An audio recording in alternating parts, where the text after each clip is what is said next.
తేదీన మన దేశానికి స్వతంత్రం వచ్చి తరువాత రాజ్యాంగ ముసాయిదా committee chairman doctor Dadasaheb B R Ambedkar గారిచే రూపొందించబడిన భారత రాజ్యాంగం 1950 జనవరి 26 నుండి అమలులోకి వచ్చింది.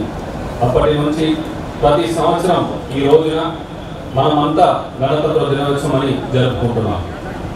గౌరవ ముఖ్యమంత్రి వర్యులు శ్రీ వైఎస్ జగన్మోహన్ రెడ్డి గారు ఆంధ్రప్రదేశ్ నిర్మాణంలో భాగంగా నూతన జిల్లాల మరియు రెవెన్యూ డివిజన్లు ఏర్పాటు చేసి అభివృద్ధి పథంలో ఉన్నత లక్ష్యాలు సాధించడానికి ప్రవేశపెట్టిన నవరత్నాలు అనగా వైఎస్ఆర్ రైతు భరోసా, వైఎస్ఆర్ ఆరోగ్యశ్రీ, 15 రకాల పెన్షన్లు, పేదలందరికీ ఇల్లు వంటి ఎన్నో పథకాలను ప్రతిష్టాత్మకంగా గ్రామ వార్డు సచివాలయ వ్యవస్థ మరియు గ్రామ వార్డు వాలంటీర్ల ద్వారా అమలుపరచడం జరుగుతుంది.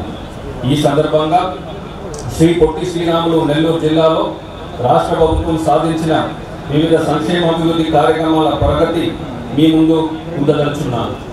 వైఎస్ఆర్ రైతు భరోసా, పిఎం కిసాన్ పథకం కింద అర్హులైన ప్రతి రైతు కుటుంబానికి పెట్టుబడి రాయితీగా 13,500 రూపాయలు చొప్పున వరుసగా 5వ సంవత్సరంలో జిల్లాలో 2,19,766 మంది రైత కుటుంబాలకు 259,79,00,000 రూపాయలు వారి ఖాతాలో జమ చేయడం అయినది. 561 రైతు భరోసా కేంద్రాల ద్వారా ఇప్పటి వరకు 24,410 క్వింటాళ్ల వరి, వేరుశెనగ, పెసర, మినుమ, పచ్చి శనగలు 10,03,00,000 రూపాయల సబ్సిడీతో మరియు 24,800 మెట్రిక్ టన్నుల ఎరువులను రైతులకు సరఫరా చేయడం జరిగింది. జిల్లాలో 3,500 హెక్టార్లలో 25,89,00,000 రూపాయల వ్యయంతో బిందు మరియు తుప్పర్ల సేద్య పరిక్రమలు అమర్చటకు నిర్ణయించడమైనది.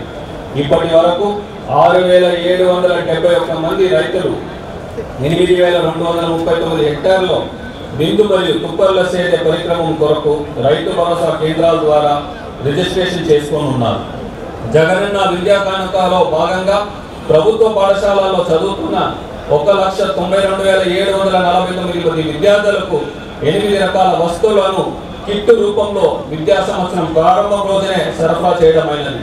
జగనన్న ఆరోగ్య సురక్ష మొదటి విడతలో జిల్లాలో మొత్తం 663 శిబిరాలు ఏర్పాటు చేసి 18,88,239 మందిని సర్వే చేసి వారిలో 2,64,771 మంది లబ్ధిదారులను గుర్తించి వారికి చికిత్స అందించడం